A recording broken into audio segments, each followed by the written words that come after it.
Hiya, welcome back. Well, I have so far done, you can see, that many miles, and I am running on V-Power ranges, and I'm going to try and compare this to this new E10 shit that is now available. So I need to, well, first what I'm going to do is I'm going to run this out until the fuel light comes on, as you know, as you'd expect, as what I've normally done in these videos in the past.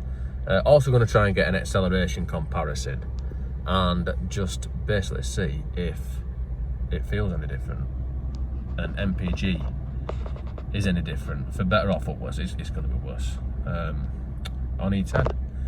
So without further ado, let's go and let's go and test some accelerations on this car with the V-Power ranges in it, and see if we can cope with it, because it is a bit neck snappy. It is quite a powerful machine, and then carry on using this car. I'd just like to mention as well, I do the same journeys in it all the time. I drive it to work and back, so it's quite a, I won't say accurate, that's not the word for this channel.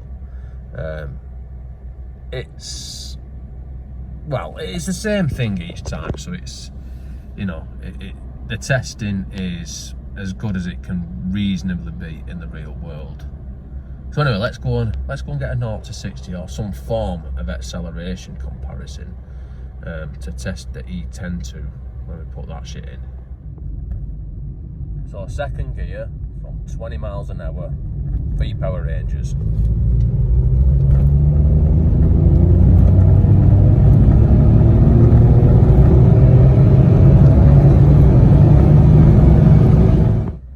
Yeah, now this car is actually, well, it is supposed to be compatible with E10, as in E10 fuel. The ethanol in the fuel isn't supposed to rot any of the fuel system or anything like that. So cars after a certain age are compatible with it, but ethanol doesn't have as much energy in it as petrol, so I'm expecting to have to use more.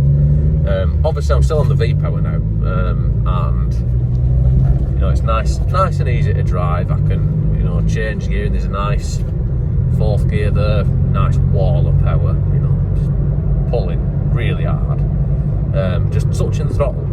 And I am going to try and compare this as well. Now obviously it's not going to be an accurate comparison, it's just going to be my opinion as to whether, in my opinion, is obviously always right, but it's going to be my opinion as to whether it feels any better or worse. And I am expecting it to feel worse, and I'm expecting to use more due to the calorific quantities in the ethanol being less than the petrol. So that's what I'm expecting to see. I might be wrong, but we'll see, won't we? But like I said, driving normal V-Power, this is how the car always drives. You know, I'm used to it, I know what it feels like, but we'll see if it's any different when I put the E10 in soon. And the reserve has just come on at that, so I'll reset that. Back in now, wrong one. It's 2 gallon of E10's finest. So as you just seen, I've just put a couple of gallon of E10 in from Asda's. Now I am aware that I'm comparing V-Power to standard fuel, which I've done in the past, but it wasn't E10 then, and I'm expecting the gap to be slightly bigger, if anything. Could be wrong. I mean, this E10 fuel could be rocket fuel, but I don't think it will be. Anyway, while I was there, I purchased some extra fuel, and that's for doing some science. So as I said before, I got some in a can to do some experiments with, and what we'll need for this experiment is some food colouring, some clean cups, a measuring doofer, and some E5, hopefully. So what I'm going to try and do is, well, I'm going to try and extract the ethanols from the petrol. So first I need to mix up some water with our food colouring, and the food colouring is just so you can see it. But yeah, I'm going to go and do that. I'll put some water in one of these cups and put some food colour in so it's nice and red or pink or whatever colour it's going to be. Then we'll go to the next step. So stay tuned, it's going to be exciting. So get some of this, and hopefully this is water soluble.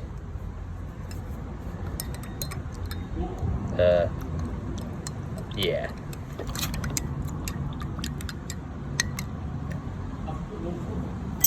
Right, so I'm going to put half a litre of this E10 stuff in our measuring doofer, which is about there. A little bit more. Most of it went on the floor. There we go, yes. Right, so that's 500 ml or thereabouts. And now, this is our water with our food colouring. And the food colouring, like I say, is just so you can see it. And I'm going to put 100 ml in that. So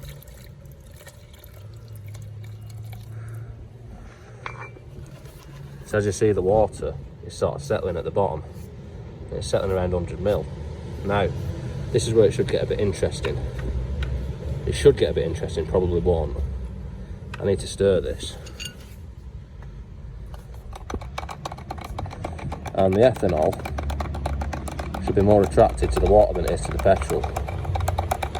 So when it settles out, I should have another 50 ml of water, or the red shit, which is water mixed with. I'm going to mix it properly with, you know, I'm trying to hold in, not spill it at the same time. I'm going to mix that properly in a minute, and then see where that leaves us. And then I'm going to leave it to settle and see if it works really.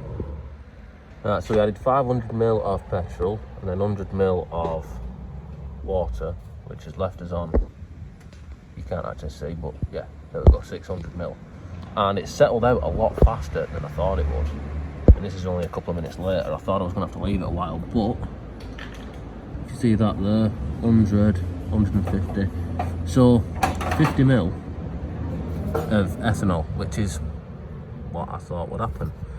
You know, I knew that'd happen. I knew it was going to work. We're not questioning it, obviously. So that is 10% of the 500 ml. And now what you need to do, if you want to remove it, which I'm just going to throw this away, but if you did want to remove it, you need to suck the water at the bottom. And then on top of it, you've got ethanol free petrol. Awesome. So now, just for the sake of it, I'm going to do it with the other petrol, which I'm pretty sure is 5%, because I've had that for a while, since before E10 come out. I've had that for about a month.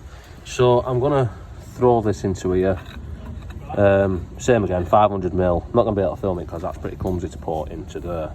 So anyway, and then I'm gonna add the water and see how much comes out. Right, so I'm gonna do the exact same thing again in lab conditions with the old fuel, which should be E5. So we're on 500 ml. Don't know if you can see that, but I can see it. And 600 ml. Now I'm going to stir it up. I want to stir it up off camera so I don't spill it all over myself and set myself on fire. And then we'll see where it settles. Show this as well. I didn't show this last time, but the best way to stir it up that I found is actually to blow a bit of air through it. Obviously being careful not to spit all down it, because that'll affect the results somewhat. And this is with the old petrol, well, the 5% stuff, and it's sitting, it's actually probably about 4% according to that, but it'll probably settle out a little bit more, but I'm not waiting for it. So yeah, that is, like I said, how to get the ethanol out of the petrol if you so wish. Don't know what other implications it might have. You know, it might reduce the octane, it might cause it to knock, I don't know. Like I said, this is a scientific experiment, but it's not that scientific. Anyway, I'm going to get rid of this and we'll do some other tests comparing the two fuels. Right, so as I said, we weren't quite finished with the testing. We've got some more to do. And I need to put these into these cups to do the next one. So this one here, nice screw cap. Let's put it into here. So that's a bit of that's the E10 on the left, and right, let's get some of the E5.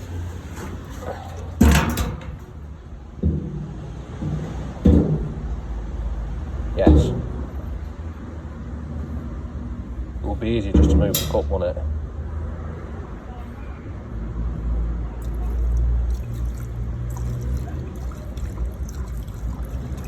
Right, that should be enough. Right, so E10 and E5. Right, so that's E10 and that's E5. And I'm going to try and, well, I'm going to give it a taste test. Well, I mean, I don't usually drink anything with a screw cap, but no needs must and all that. Well, let's try it.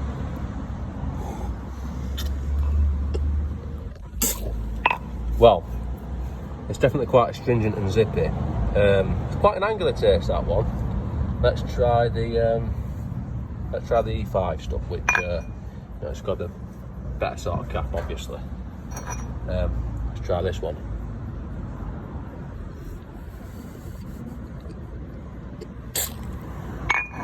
Well, that's it's definitely more full-bodied and more fleshy. I'd say it's got the legs, that one. It's a bit of a different sort of taste to it, a bit of a different sort of aroma carrying through, as you can sort of. The aftertaste is a bit more pungent with the E5, I think, actually. That's another test done. And for the last test, I'm going to actually try and have a bit of a race with these, and I'm going to use the E5. So I'm going to make a line of E5 and just do it that way. Then the E10. Oh no, sorry, that's the other way around actually. This is the E5, that's the E10. So this is the E5 on the right. And this is just absolutely stupid, it's not going to prove anything. And there's way more E10 than there is E5, but yes. Not done anything, that, has it? They both burn. Science. So I've been driving on the E10 for a bit now, and it is pretty much as I expected, but worse. It feels like the car has developed turbo lag without actually having a turbo. I mean, now instead of being in 4th gear, I'm in 3rd gear, and it actually feels worse than it did before in 4th. Put it in 4th, it is really flat. I mean, it's not even like a little bit, it's worse than I thought it was going to be. I thought it was going to be a little bit noticeable, but this stuff's really shit. Well, that's what I'm finding so far. And I think it's complete false economy taking 5% of the fuel away and putting ethanol in, and then you use more than 5% more of the fuel to do the same work. That's how it feels it's going to be. Yeah, like I say, honestly, it feels like the car's got 4 flat tyres. So anyway, let's see it through to the end and see let's see actually how many MPGs we get. 20 mile an hour, 2nd gear, E10.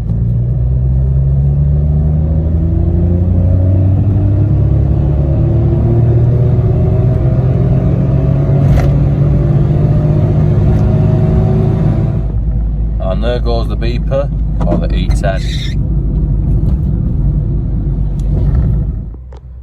So in conclusion, the car definitely feels slower on E10, and it definitely uses more fuel. And that is because it feels like you've got a rag stuffed up the fucking intake, and you have to give it big licks just to move, to be honest with you. So yeah, I'm just gonna put V-Power back in, and just use that as I always have done in the past. It's actually made the car hard work to drive. I mean, I sound like I'm being a bit of a drama queen about it and making a big deal out of something that people are going to say, oh yeah, it's no different. But it really is. And it's not a placebo. I'm sure it's not a placebo. In fact, I'm going to put a side-by-side of the acceleration comparisons next to each other at the end of the video as well. Also, like to mention, just give a shout out to my mate Lucas, and he's told me that I've got to watch my videos back with the auto subtitles on, because YouTube hasn't got a fucking clue what I'm saying. But the thing about that is then I would have to listen to myself droning on, and I listen to myself all day droning on, so I'm not going to watch myself. But you know, if anybody does want to check that out, you know, it's supposed to be quite comical. Anyway, that's it. That's all I'm doing. Leave you with that acceleration comparison, and I'll see you next time, peoples.